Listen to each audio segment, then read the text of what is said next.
सही।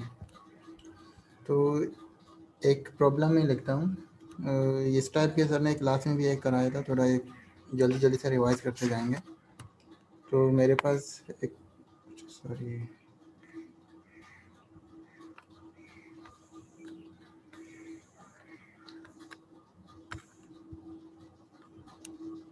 तो मेरे पास एक ट्रांसफॉर्मेशन गिवन है कि T of E1 equals to 102 और टी ऑफ E2 वो गिवन है -121 और T of E3 equals to given है 3 2 और जो वेक्टर्स हम किसके, अच्छा ये जो गिवन है ये E1 E2 E3 ये तो वो होते हैं E1 की जो वेक्टर होती है 100 R3 में अगर हम बात कर रहे हैं तो E1 ये होती है और E2 010 हो जाती है और जो E3 है 001। R2 में बात कर रहे हो तो 10 E1 होती है और E2 होती है 01, तो R3 में यह होती है। तो ये E1 E2 E3 की जो ट्रांसफॉर्मेशन है वो हमें गिवन है, अभी हमें फाइंड करना है किसी दूसरे वेक्टर की ट्रांसफॉर्मेशन इनकी मदद से। तो एक और वेक्टर अगर मैं लिख लूँ V1 1 2 3, अभी इस V1 की हमें ट्रांसफॉर्मेशन फाइंड करनी है इन जो 3 ट्रांसफॉर्मेशन गिवन है E1 E2 E3 उनकी मदद से। तो इसको शुरू करते हैं।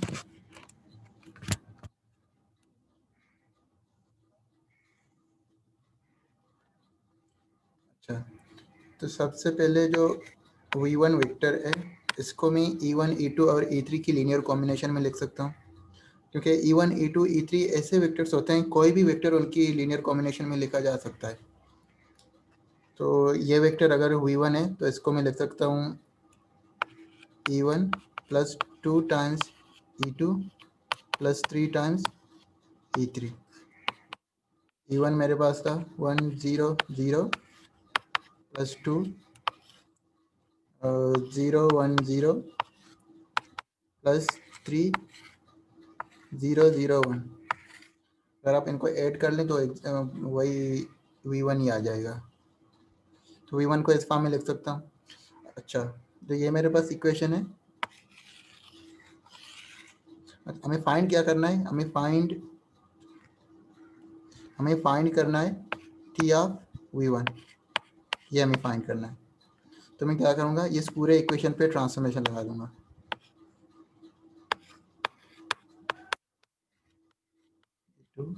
Plus 3 E3। अच्छा, क्वेश्चन में ये गिवन है कि ये जो ट्रांसफॉर्मेशन है वो लीनियर है, मतलब यहाँ पे ये वाली प्रॉपर्टी लग जाएगी कि T of CU plus C1U plus C2V, इसको मैं इक्वल लिख सकता हूँ C1 T of U plus C2 T of V, इस तरह लिख सकता हूँ। तो मैं यही चीज़ यहाँ पे यूज़ कर लूँगा, T of E1 plus 2 times T of E2 plus 3 times T of E3। और यहाँ पे जो टी ऑफ E1 की वैल्यू हमें ऑलरेडी गिवन है वो थी 102, ये टी ऑफ E1 की, और -121 ये E2 की है और E3 की है 321। तो इसकी थी 102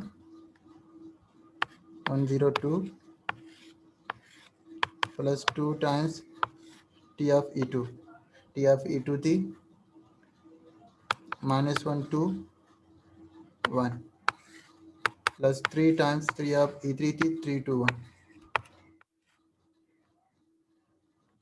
अभी इसको सिंप्लीफाई कर लेंगे तो यहाँ पे आ जाएगा 102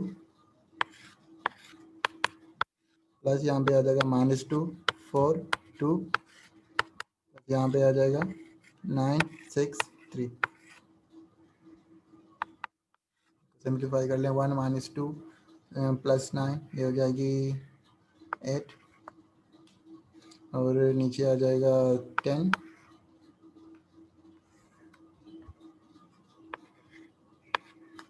और एंड में आ जाएगा 7।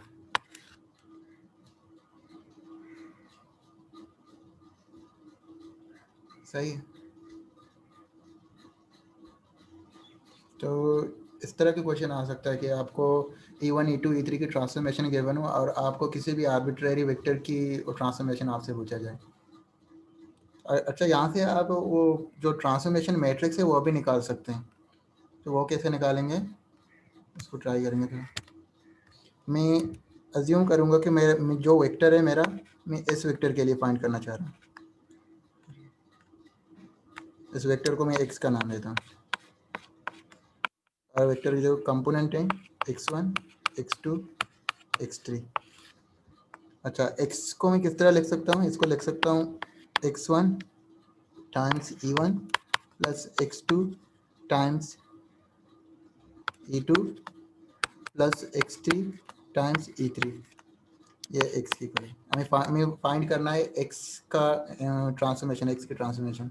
तो आप अप्लाई करेंगे ट्रांसफॉर्मेशन दोनों साइड पे, तो यहाँ पे आ जाएगा t of x equals to, यहाँ पे आ जाएगा x1 t of E1 plus x2 t of E2 plus x3 t of E3। और इसको इस तरह भी लिख सकते हो, t of E1 t of E2 t of E3 x1 x2 x3। यहाँ पे ये जो मैट्रिक्स है ट्रांसफॉर्मेशन मैट्रिक्स, वो ये वाली है, और इन तीनों की वैल्यू आप यहाँ पे पुट कर लेंगे। जो टी ऑफ E1 की वैल्यू थी 102, और टी ऑफ E2 की -121, और लास्ट में 321। तो ये मैट्रिक्स और ट्रांसफॉर्मेशन मैट्रिक्स होगी। मैट्रिक्स इस तरह फाइंड कर सकते हैं, अगर किसी वेक्टर का वो ट्रांसफॉर्मेशन फाइंड करना हो तो सिंपली ऊपर से कर सकते हो, ऊपर वाले जो फॉर्मूला था। अगर इससे करना चाहते हो, यहाँ पे जो भी वेक्टर को फाइंड करना चाह रहे हो, यहाँ पे वो वाले वेक्टर लिख के इसको सॉल्व करोगे तो ट्रांसफॉर्मेशन ही आ जाएगी इस वेक्टर की। तो इस टाइप की प्रॉब्लम भी सर ने कराए थे, तो ये मैंने थोड़ा एक्सप्लेन कर दिया। ट्रांसफॉर्मेशन से रिलेटेड एक और क्वेश्चन में करा था, ग्राफ से रिलेटेड है।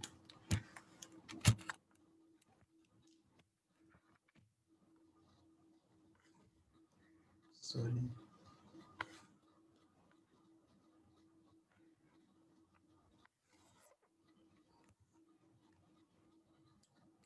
अच्छा, ये ग्राफ सपोज कर लेता हूँ कि कुछ 3 वेक्टर्स हैं।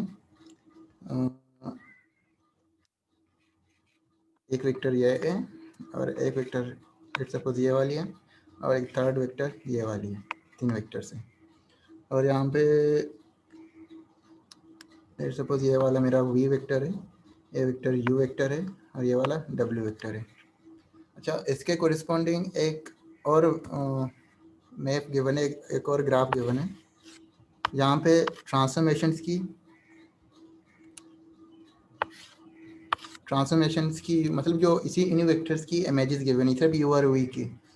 वो कुछ इस तरह के, लेट्स सपोज मैंने ये एक वेक्टर बना लिया, इसको t ऑफ u नाम देता हूँ, और दूसरा वेक्टर इस तरह t ऑफ v।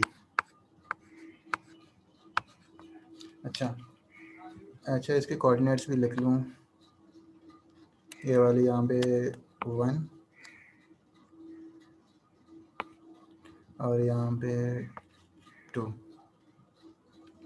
और यहाँ पे मैं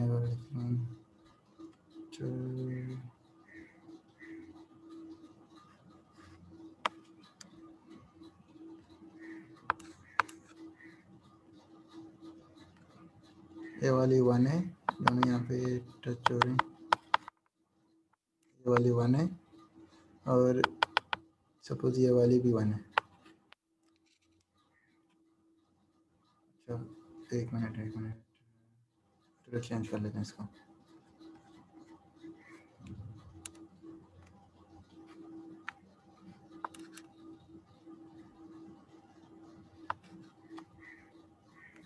यहाँ पे लेट सपोज 1 है, ये लिख नहीं रहा है मेरा पेन, यहाँ पे 1 है और ये वाली वैल्यू 2 है, जो दूसरा टी ऑफ वी 2 है वो 2 पे वो कर रहा है, और ये वाली जो वेक्टर मैंने यहाँ पे ड्रॉ की है ये टी ऑफ वी है। अभी हमें करना ये है कि जो टी ऑफ डब्ल्यू है वो हमें फाइंड करना है। उसकी ग्राफ कैसे होगी, क्वेश्चन ये है कि इसका ग्राफ हमें फाइंड करना है। तो इसके दो तरीके होते हैं, एक तो यह है कि आप ग्राफिकली सॉल्व कर लो, और दूसरा ये है कि अच्छा ग्राफिकली तो मुश्किल होगा, वैल्यूज़ के थ्रू सॉल्व कर लो। वेक्टर सबसे पहले तो वेक्टर्स फाइंड कर लो कि यू क्या है,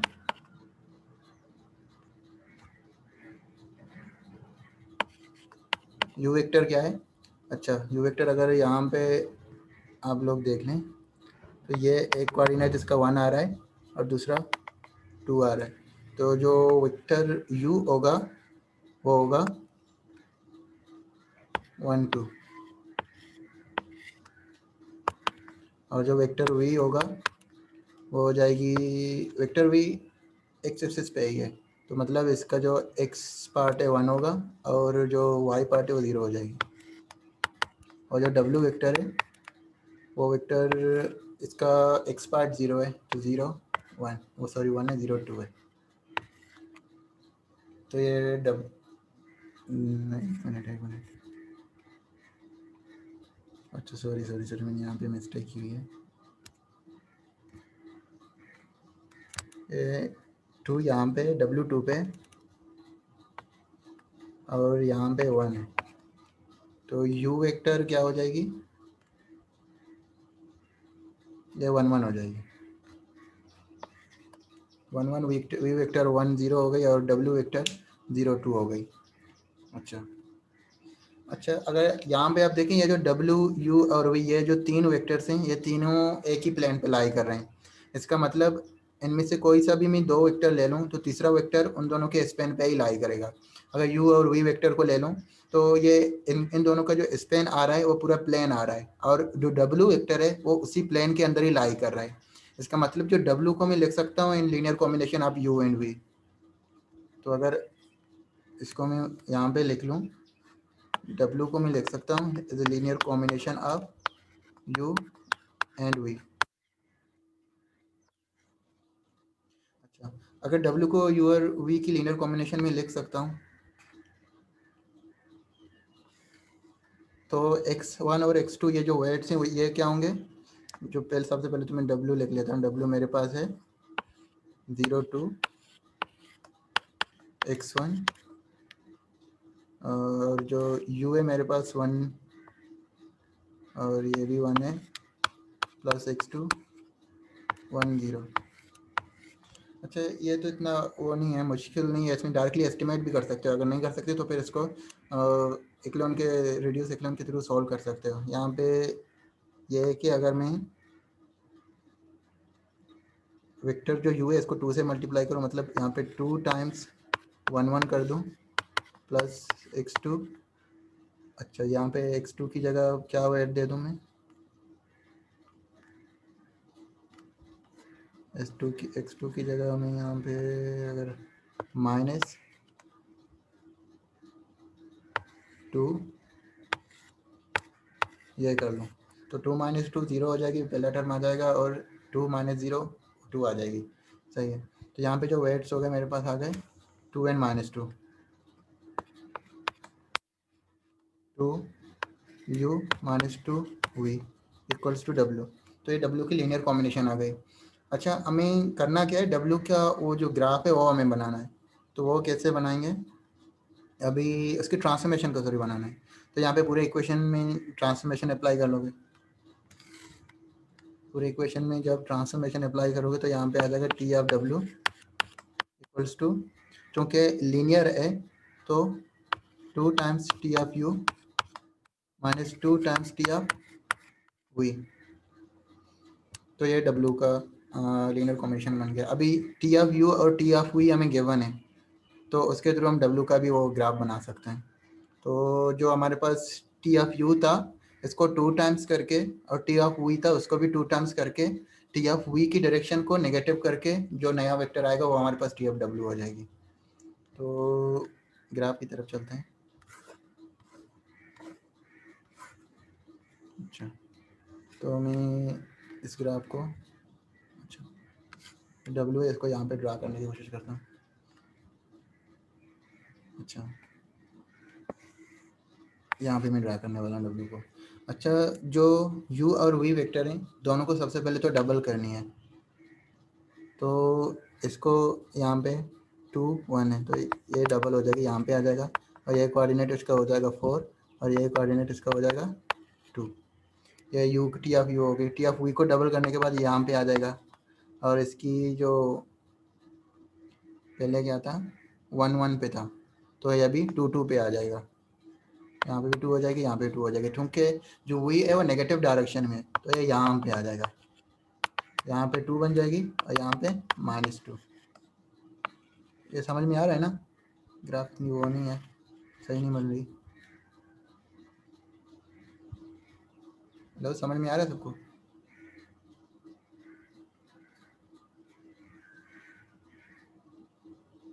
अच्छा, तो यहाँ तक ये आ गया। अब जो मेरे पास टी ऑफ यू है वो ये वाली बन रही है डबल करने के बाद, और जो टी ऑफ वी है यहाँ पे इसका आ रहा है 4, यहाँ पे इसका आ रहा है 2। टी ऑफ जो वी है वो ये आ रही है, ये भी इसका 2 से और ये यहाँ पे 2 से। अच्छा, तो इसको कैसे अभी ऐड करेंगे? ऐड टू टेल रूल के मुताबिक एक पैरेललोग्राम बनाएंगे यहाँ से यहाँ तक।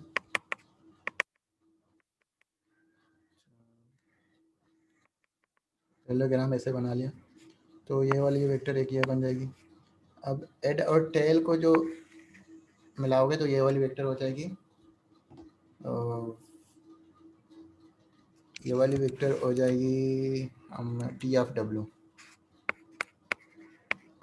तो यहाँ पे ग्राफ के थ्रू एग्जैक्टली उस तरह नहीं आ रहा है, क्योंकि कैलकुलेशन हमने जो ग्राफ मेरे पास एग्जैक्टली वो नहीं है ना, मैं खुद ड्रा कर रहा हूँ तो उस तरह सही नहीं बन रही है।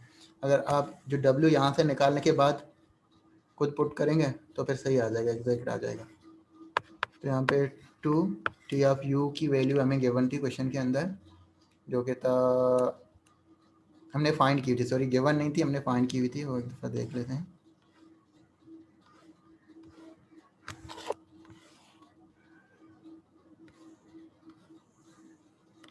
अच्छा, यहाँ से फाइंड करनी पड़ेगी, यहाँ पे एक मैं बॉक्स बना लेता हूँ।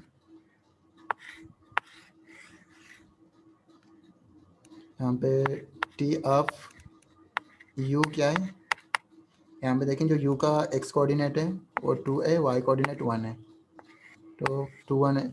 और टी ऑफ वी और एक्स कोऑर्डिनेट इसका 1 है, वाई कोऑर्डिनेट -1 है, सॉरी वाई कोऑर्डिनेट इसका -1 है, क्योंकि फोर्थ क्वाड्रेंट में आ रहा है। 2 1 यू का है और 1 -1 वी का है। पहले यहाँ पे चलते हैं।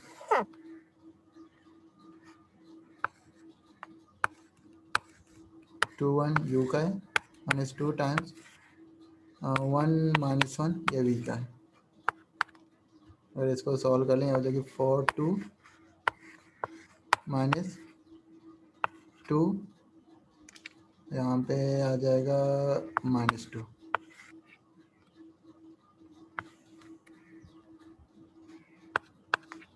तो ये हो जाएगी 2 4। तो एग्जैक्टली ये टी ऑफ डब्ल्यू है। अभी इसको आप प्रॉपरली ड्रा कर सकते हैं, 2 यहाँ पे 4 यहाँ पे, इस तरह का कुछ बन जाएगा T of W.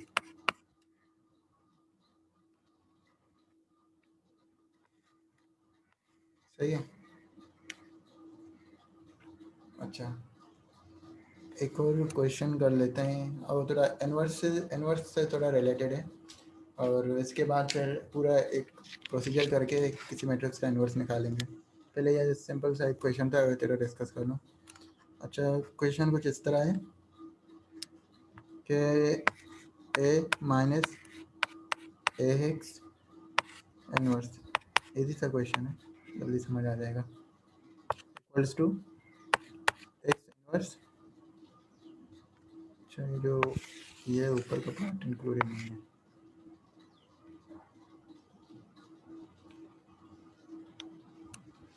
X inverse, यहाँ पे बी है।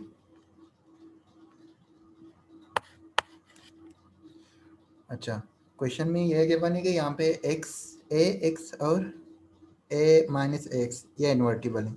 कौन से मैट्रिक्स इन्वर्टिबल है? ए इन्वर्टिबल है, एक्स इन्वर्टिबल है, ए माइनस एक्स, ये तीनों इन्वर्टिबल है, मतलब इन तीनों के इन्वर्स पॉसिबल हैं। अभी बी का कुछ नहीं बता रहा है। तो पहला क्वेश्चन ये है कि बी इन्वर्टिबल होगा या नहीं होगा। पहले ये देखते हैं। वैसे हमें फाइंड ये करना है, हमें एक्स की वैल्यू फाइंड करनी है। तो यहाँ से ऐसा कुछ करना है कि एंड में एक्स एक तरफ आ जाए, बाकी सारे एक तरफ आ जाएं। तो पहला क्वेश्चन ये कि बी इन्वर्टिबल है या नहीं, पहले ये देखते हैं। क्योंकि अच्छा, जो यही इक्वेशन है, अगर इसमें मैं दोनों साइड पे right sorry left hand side पे अगर एक्स प्रोडक्ट एक्स मल्टीप्लाई कर लूँ, तो ये x times A minus A x inverse equals to x x inverse B आ गया। अच्छा, तो यहाँ पे एक्स एक्स इनवर्स ये क्या बन जाएगी? ये बन जाएगा आइडेंटिटी, आई बन जाएगी। और आई को किसी भी मैट्रिक्स से मल्टीप्लाई करोगे तो वही मैट्रिक्स आएगा। तो यहाँ पे ये बात याद रहे कि यहाँ पे सारी जो मैट्रिक्स हैं वो एन क्रॉस एन की है, मतलब सबका ऑर्डर सेम है। ये ऐसा कोई सीन नहीं आ रहा है कि किसी का प्रोडक्ट मुमकिन ही ना हो, ऐसा नहीं है। तो सारे एन क्रॉस एन ही मैट्रिक्स हैं, प्रोडक्ट सारों के पॉसिबल है। अच्छा, तो यहाँ पे आ गया एक्स, अच्छा सॉरी, यहाँ पे आ गया X A minus X inverse equals to B. अच्छा, हमें क्वेश्चन में गिवन था कि ये जो एक्स है ये इन्वर्टिबल है, और ये वाली जो चीज़ है ये भी इन्वर्टिबल है।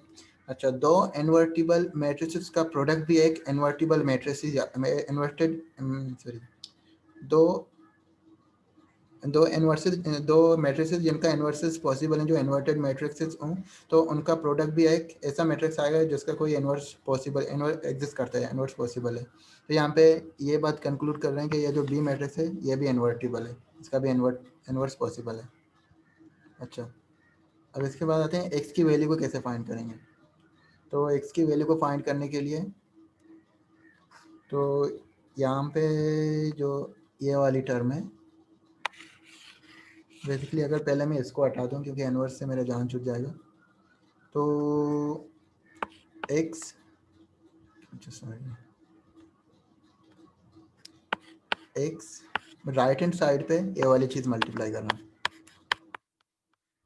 यहाँ पे राइट हैंड और लेफ्ट हैंड साइड का ध्यान रखना पड़ेगा क्योंकि मैट्रिसेस में वो नहीं होता, मतलब कम्यूटेटिव नहीं होते। सॉरी, यहाँ पे इन्वर्स नहीं होगा, मैं सिर्फ ये वाली चीज़ मल्टीप्लाई कर रहा हूँ दोनों साइड पे। यहाँ पे बी आ जाएगा, यहाँ पे ए माइनस एक्स ये चीज़ आ जाएगी। अच्छा, तो ये एक मैट्रिक्स है और ये दोनों एक दूसरे के इन्वर्सेस हैं, तो यहाँ पे आ जाएगा X times I equals to, जो कि ये एक्स के इक्वल है, और इसको लिख सकता हूँ, और दूसरी साइड पे ए माइनस एक्स।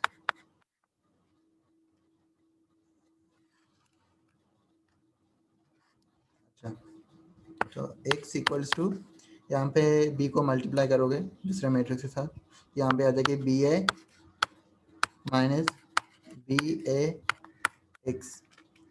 अच्छा, अब क्या करोगे, दोनों साइड पे बी ए एक्स वाले मैट्रिक्स ऐड कर लोगे, यहाँ पे बन जाएगी X plus B A x equals to B A minus B A X plus B A x.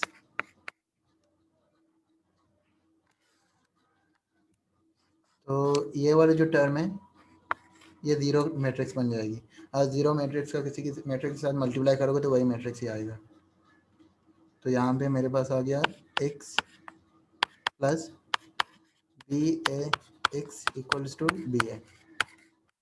हमें एक्स फाइंड करना है, तो अगर यहाँ पे देखें, यहाँ पे भी एक्स है और यहाँ पे भी एक्स है, एक्स कॉमन ले सकते हैं। अच्छा, अगर यहाँ पे मैं एक्स कॉमन ले लूँ,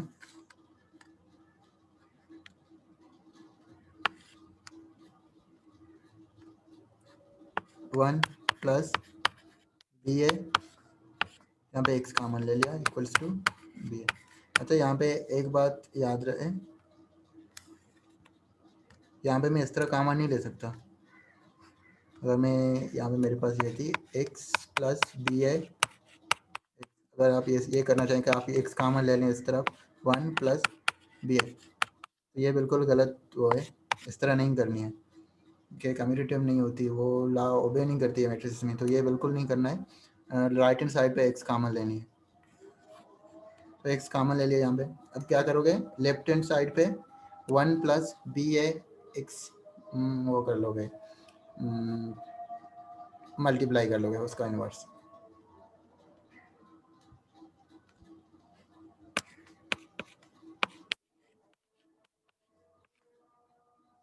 अच्छा पहली बात, यहाँ पे 1 प्लस बी एक्स, इसका ये इन्वर्टिबल ए है नहीं, पहले ये चेक करनी पड़ेगी। यहाँ पहले ये चेक कर लेते हैं ये इन्वर्टिबल ए है नहीं, अगर इन्वर्टिबल है तो फिर हम इसका इन्वर्स मल्टीप्लाई कर सकते हैं, अगर इन्वर्टिबल नहीं है तो फिर मल्टीप्लाई नहीं कर सकते।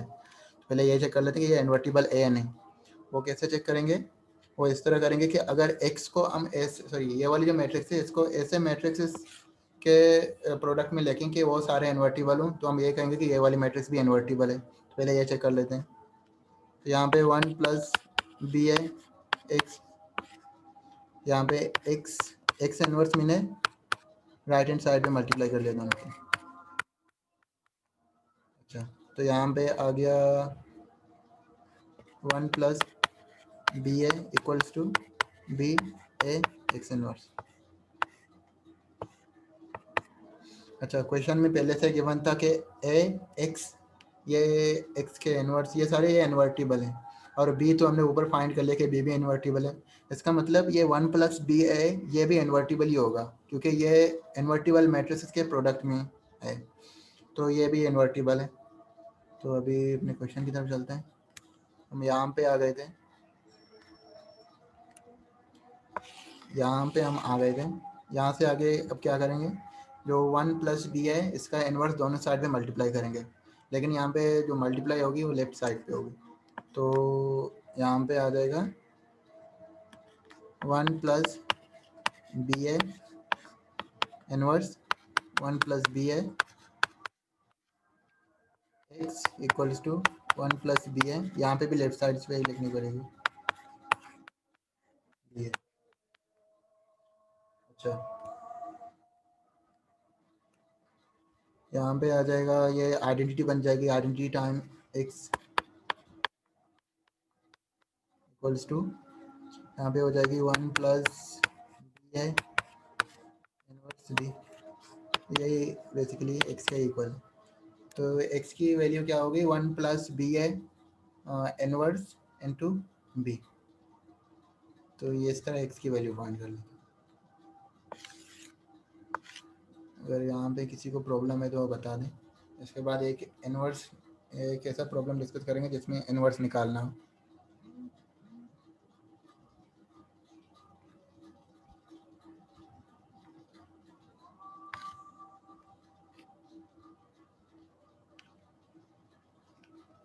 चलो एक प्रॉब्लम और डिस्कस करते हैं जिसका इनवर्स निकालना हो। तो मैं एक सपोज कर लेता हूँ, एक मैट्रिक्स यहाँ पे लिख लेता हूँ। तो मैट्रिक्स निकाल इनवर्स निकालने, जो 2 by 2 मैट्रिक्स है तो उसका इनवर्स तो इजीली निकल जाता है, मतलब इसको कोई वो करना नहीं पड़ता, काम को ज़्यादा करना नहीं पड़ता। अगर यहाँ पे 1 2 3 1, अगर ये वाले मैट्रिक्स है इसका इनवर्स निकालना है, तो इसका जो इजी मेथड है वो एडजॉइंट मेथड से कर सकते हैं। एडजॉइंट मेथड से कैसे करते हैं, सबसे पहले इसका डिटर्मिनेंट फाइंड करते हैं। तो इसका डिटर्मिनेंट क्या होगा, इसका डिटर्मिनेंट होगा डायगोनल एलिमेंट का product minus semi diagonal element का प्रोडक्ट। तो ये आ जाएगा 1 माइनस 6 जो कि है -5। तो -5 को इसके एडजॉइंट के साथ मल्टीप्लाई करोगे, 1 और 5 -5, इसका एडजॉइंट क्या होगा 1 1, इन दोनों की पोजीशन चेंज हो जाएगी, और -2 -3, इन दोनों की सिर्फ साइन चेंज हो जाएगी। अच्छा इसको मैं थोड़ा चेंज कर लेता हूँ क्योंकि यहाँ पे 1 1 आ रहा है, कंफ्यूज ना हो। यहाँ पे मैं इसको 2 कर लेता हूँ, 2 कर लेता हूँ। तो ये 2 माइनस 6 ये हो जाएगी -4,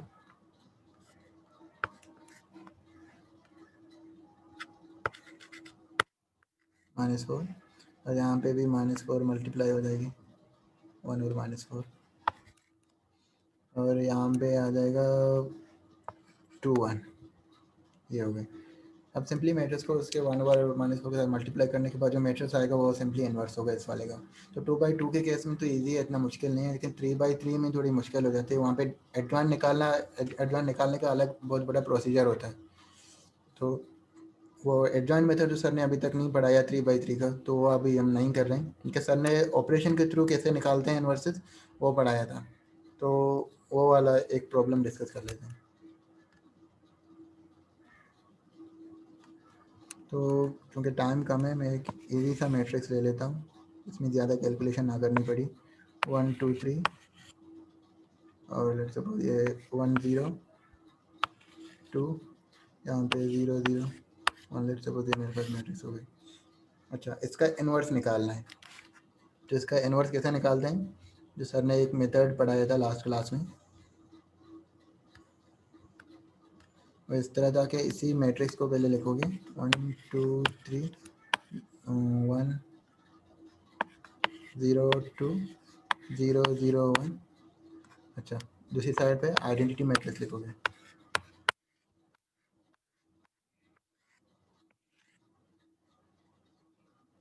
हम ये कर रहे हैं ए आई, जो ऑपरेशन से इस पे अप्लाई करेंगे, इस पे सारी ऑपरेशन करेंगे।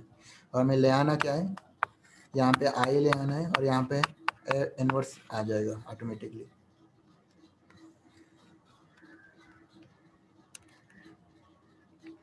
अच्छा, तो सबसे पहला काम हमारा यह होता है कि जो फर्स्ट कॉलम का जो पहला एलिमेंट है वो 1 करना होता है, तो ऑलरेडी 1 है, तो उस पर हमें काम नहीं करना पड़ेगा। नेक्स्ट ऑपरेशन क्या हो जाएगी, वो ये हो जाएगी कि R2 = R2 - R1। ये 1 2 3 1 0 0, इसमें कोई चेंजेस नहीं आएगी। यहाँ पे हो जाएगा 0 और यहाँ पे हो जाएगी -2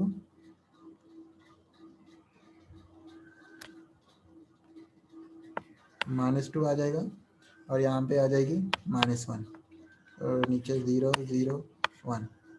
अच्छा, यहाँ पे आ जाएगा -1, यहाँ पे आ जाएगी 1 और 0, यहाँ पे 0 0 1।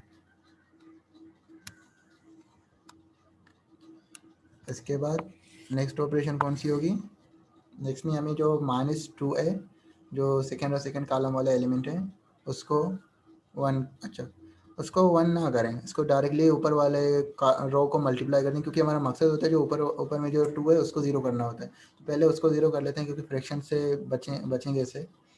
तो इसमें यह करेंगे कि R1 = R1 + R2 कर लेंगे। तो यहाँ पे आ जाएगा 1, ये 0 बन जाएगी, यहाँ पे आ जाएगी 2 और ये सेम रहेगा -2 -1 0 0 1।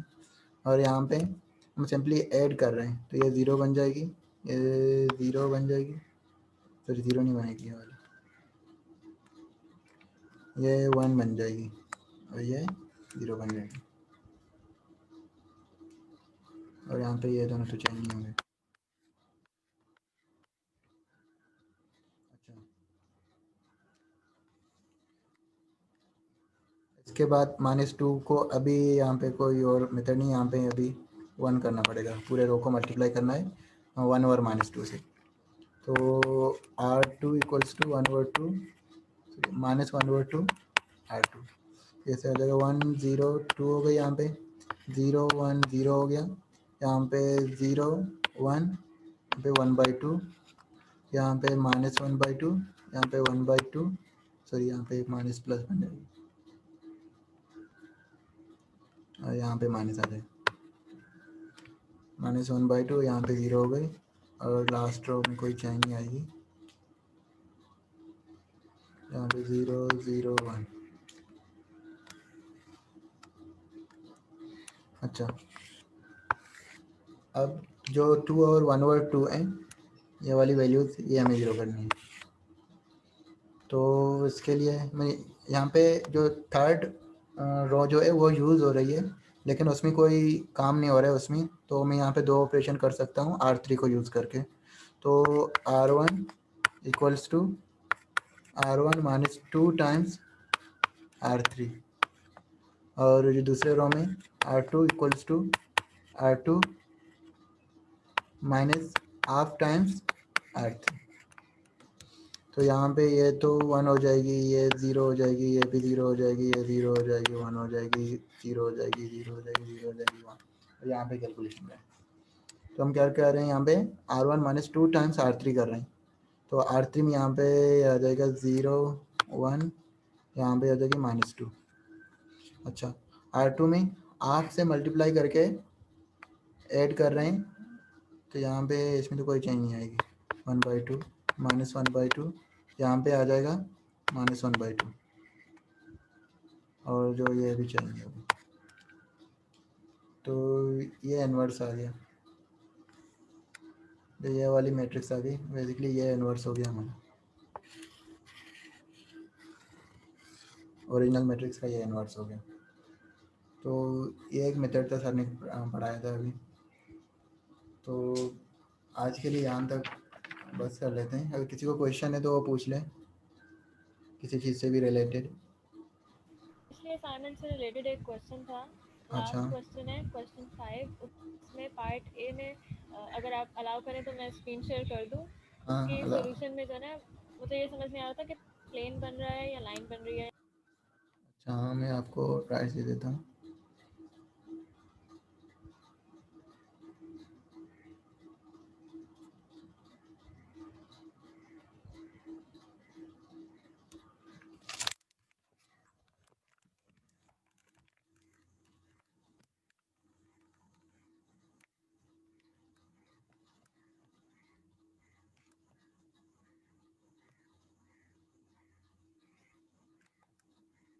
अभी आप शेयर कर लें।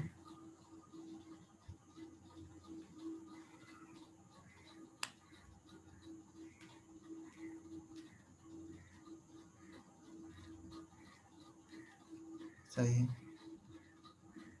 अच्छा, यहाँ पे आप क्या पूछना चाह रहे हैं? हेलो, आपकी आवाज़ नहीं आ रही है।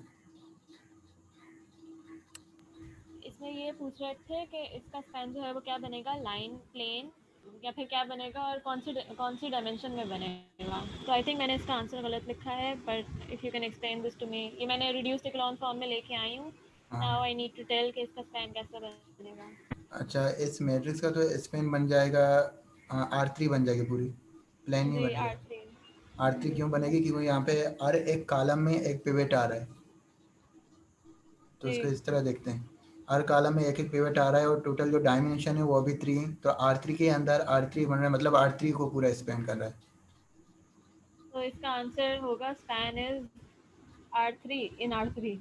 नहीं, ऐसे इसको नहीं लिखेंगे, कम लिखेंगे कैसे? इसको इस तरह लिखेंगे कि the span of the given matrix is R3, मतलब पूरी R3 को स्पेन कर रहा होता है। ओके। ओके। और ये बी पार्ट देखें।